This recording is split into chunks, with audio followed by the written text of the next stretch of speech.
I said, Mr. President, I know there are people that say, you said you were the chosen one.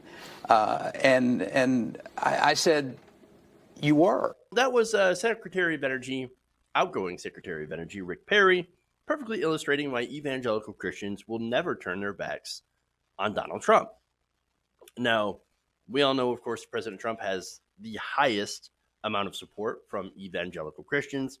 In fact, at an earlier point in his presidency, he had about 93% support from white evangelical Christians. Now that's somewhere in the 80s, high 80s. Nonetheless, unprecedented support from white evangelical Christians. Now, the first part is a pretty big qualifier, since a large predictor of Donald Trump's support is based on people having a fear of the other, racial anxiety. And so, look, I can understand in the first election, there are people that were like, okay, look, I don't like Hillary Clinton. I want to smash the establishment. I want to throw a brick. I understand that. Supporting Trump then. You still support Trump now? There's probably a large factor of I'm afraid of the brown people going in this part. Not all, but again, there's a large amount of Trump supporters, I'm guessing, are afraid of the darkies. So there's that, right? So now, in the case of evangelicals, it's a little bit different. I don't seem to quite understand the appeal of a barely literate adulterer who spreads both anger and hatred. Why these born-again Christians would support him. Maybe it has to do a little bit with the end times, as I've talked about before.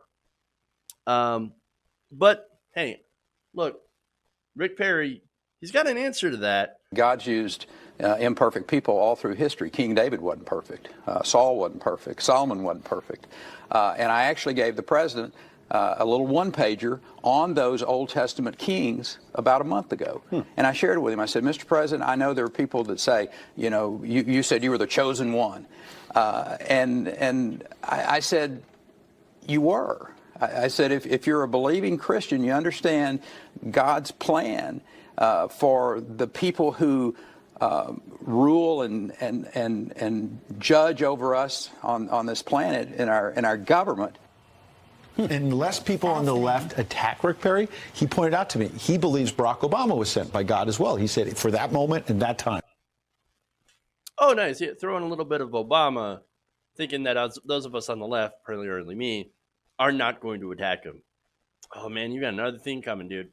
All right. So, no, the rationale here is, by the way, they're saying Rick Perry is essentially Trump's not godly.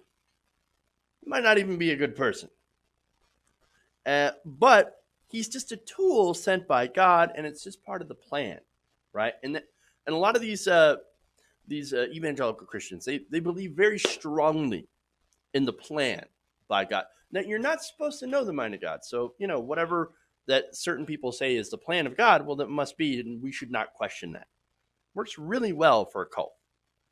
Now, N. Henry, like I said, and you heard him, said, well, Obama was sent by the plan. And so now we have Trump, but Trump was sent by God to do great things. If by great things he means the eventual destruction of the Republican Party by showing how far they have strayed from actual conservative principles, and it's basically now the party of death, nihilism, and personal corruption, then yes, nailed it. Although I'm pretty sure Rick Perry believes that these great things that Trump will do involves giving tax cuts to corporations and the wealthy, eliminating regulations on polluters, like, for example, the big oil companies that funded Perry's Texas governorship, perhaps, and the current Republican Party. Both Donald Trump, Rick Perry, and not only that, but televangelist pastors like Jerry Falwell Jr., Pat Robertson, Robert Jeffress, Joel Osteen, Creflo Dollar, and all these others are completely morally bankrupt.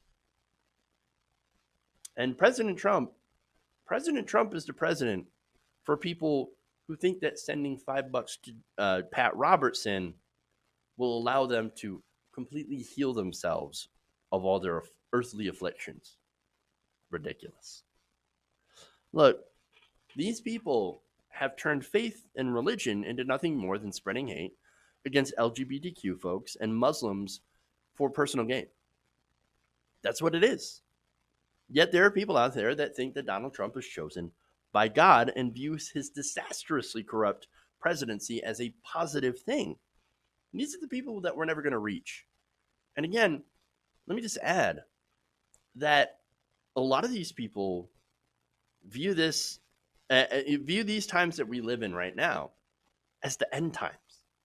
There's this crazy conspiracy theory, and that's why you see a lot of these evangelicals that are very, very pro-Israel, despite the fact that their beliefs are deeply rooted in anti-Semitism, and they align with the alt-right. They believe that all the Jews need to go to Palestine and to Israel so that Jesus can come back and wipe out all the Jews as well as everyone else. That's their beliefs. And again, if they think that Donald Trump is something that will help them go towards the end times, well, that is deeply frightening indeed. Hey guys, hopefully you enjoyed that free video. Now I'm going to have to ask you a favor. Between the demonetization and the YouTube algorithm messing around with view counts, etc., we're having a hard time adjusting to the new YouTube reality, which is where you guys come in. See, we have a patreon.com/TYTNation set up to help us rely on you guys, the viewers, instead of big corporate ads.